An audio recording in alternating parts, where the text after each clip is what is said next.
just to kind of start the discussion, is they say, Mr. LaRouche, we have bravely embarked on the process of trying to work through your paper. And admittedly, we really have just begun. We agree with you that it's a barren and miserable approach to simply try to treat economics and economic processes through statistical analysis.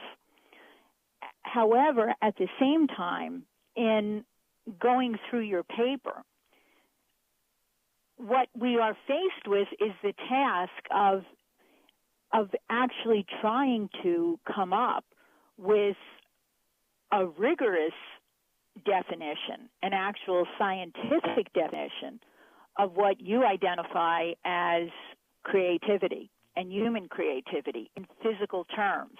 Now, one thing that has come out of the group is that perhaps the best way to approach it is to approach it from the standpoint of what you have put on the table as energy flux density, or the measurement of the power to do work. We're not sure that that's what you mean. And if it is what you mean, we have another problem, which is that, as I'm sure you know, the prevailing view is to try to figure out how to lower energy throughput rather than to increase it as a form of raising the efficiency of an economic process. But I mean, you may want to go into different aspects of this, but it would be helpful to us if you could point us in the right direction and also identify whether you think is actually possible to define this issue of creativity, obviously not in statistical terms, but in some rigorously measurable effect. Thank you. Okay. This goes to a deeper question. It goes to a baseline question, specifically a basement question, as we call it. Because the idea of creativity does not exist in the cultural lexicon of any known existing university in the United States.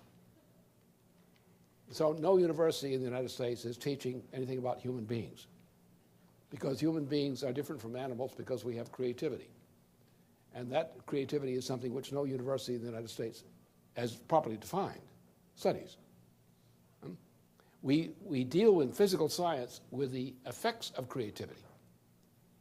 Generally, that's what physical science, insofar as it's halfway competent, does, is consider the effects, the measurable effects of creativity as they apply to physical scientific matters, or to cures of disease, which we make a good guess at. We call it a cure if it works, not because. But therefore, the idea of creativity per se is alien to liberal culture. Our culture, the culture we're dealing with, is the culture established by Paolo Sarpi, where the Catholic cultures are mostly bankrupt. So therefore, the Protestant cultures have taken over through England and the Netherlands. And the Protestant culture says that there is no such thing as creativity. Or they call anything creativity that they like or don't like, as the case may be, and they don't know what they're talking about. They're idiots. So they think of creativity in terms of mathematical formulas. And therefore, they have not understood the ABC of physical science as defined either by the ancient Greeks, the classical Greeks, or is understood by the modern scientists, followers of people like Brunelleschi and Nicholas of Cusa and Kepler. Because a principle is not something that you can measure mathematically. That is, the mathematical expression does not describe the action of the principle. The mathematics describes the effect of the principle, not the causal feature of the principle. For gravitation, what does Einstein say, for example? The universe is not bounded. It's finite but not bounded. Why is it finite? Well, Kepler says, Einstein says, look at Kepler. Because the universe is bounded by the principle of gravitation. as a general principle. Nothing exists outside gravitation. The universe is bounded by gravitation. The universe physically is bounded by universal principles, none of which is a mathematical formula as such. But the bounding, so far, describes the mathematical process. So Kepler defined a general theorem for gravitation, which is the only general theorem for gravitation known in the universe today, by him. And nobody ever invented a better definition of gravitation than he did today, mathematically. Newton discovered nothing. He didn't even discover himself, or what he was. Anyway, so therefore, science is not limited to derivatives of statistical processes or mathematical processes. Rather, mathematics is a way of dealing with experimental evidence which pertains to the discovery of the hidden presence of a universal physical principle. Now, what we're looking at in terms of universal physical principles involve what? Abiotic domains. That's, everybody likes to start out with the hard material stuff, the abiotic domain. Then you get more sophisticated, and you leave the Department of Physics, and you go over to the Department of Physical Chemistry. And when you've grown up, you stop being a physicist and you become a physical chemist, because you can't understand physical science without physical chemistry as such, not just plain old physics. Physics is what you take when you got constipation. Physical chemistry is what you take when you want to get a scientific advancement. And then you go to the question of life. And you're interested in the physical chemistry of life, and you can't deal with the relationship between the physics and the physical and life without physical chemistry. Because the question of what part of the so-called abiotic domain is relevant specifically to the living processes. Oh, now you think you got a big success, right? You're a physical chemist who specializes in biochemistry, physical biochemistry. That's already a step up, but it's not good enough, buddy. You got to go further, to a higher level. Human life. And human life is not understood by the standpoint of physical biochemistry. You can understand human life and its effects on physical biochemistry. For example, when a physicist goes in as a musician and also works in a laboratory, he will be doing something with physical chemistry, biophysical chemistry. But biophysical chemistry does not explain what a human being is, because no ordinary form of life is capable of thinking like that, of being creative. Now, where does creativity lie then? Creativity lies in classical poetry and song. If you are not a classical musician or beloved of classical music, you are not really a scientist. You're almost a guy who wishes he's a scientist, but hasn't made it yet. Because science pertains to man's relationship to the universe. Science exists only as an aspect of human behavior. Keep your monkeys out. And therefore, you cannot understand creativity unless you understand what science is. And science is human behavior. So you go back to the study of mind. How does creativity work in the human mind? Interesting question, huh? Because creativity does not exist as a conscious expression of behavior in anything but human beings. Art as such does not exist in anything but human behavior. So creativity as defined in art is your key to understanding creativity. And all you have to do once you've made that hypothesis, you have to prove it in terms of physical terms. And this is the great challenge. For example, mankind's potential population density is crucial. What determines that? Well, how would we organize the planet and change the characteristic of the physical chemistry and physical biochemistry of the planet in order to increase the human population, to sustain a certain level of human population and advance it? So therefore, we do know that you have to increase the energy flux density. If you cannot increase the flux density, you cannot increase and sustain the population. So there's no economy which works on energy minimization. Reducing the energy throughput is the assurance of a dark age. There's no way that mankind can continue to exist and progress without increase of energy flux density. Can't happen. Those who believe that are being duped. But then you understand, as I've emphasized, unless people are, for example, are educated and emphasize and have an insight into classical musical composition, especially contrapuntal classical musical composition, they don't know a damn thing. Therefore, it's only through this understanding, as applied to the question of physical biochemistry, that you really are touched upon empirically, direct contact with the idea of what creativity is. If you want to know what creativity is, look at the greatest poets. Read Keats in English, or Shelley in English. Read Shelley's famous essay, A Defense of Poetry. Read particularly the last paragraph, the long paragraph in that essay. That's the key to creativity. When you are conscious of your mind working in a way which corresponds to the activity of classical, poetic, or poetic musical expression, when you're able to think in terms of counterpoint as a way of life, to recognize in yourself those mental processes which you wish to encourage, which you find in turn are precisely the creative potential which leads to achievements in physical biochemistry, then you know what creativity is. The problem is in a liberal culture, philosophical liberal culture, based on the idiocy of William of Ockham, as revived by Paolo Sarpi, which is what Anglo-Dutch liberalism is.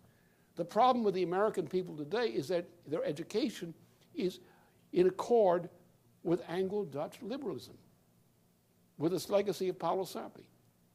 Earlier, you had a different form of impotence called Aristotle. Aristotle destroys the mind because by denying the existence of creativity. You had a famous Jewish scholar,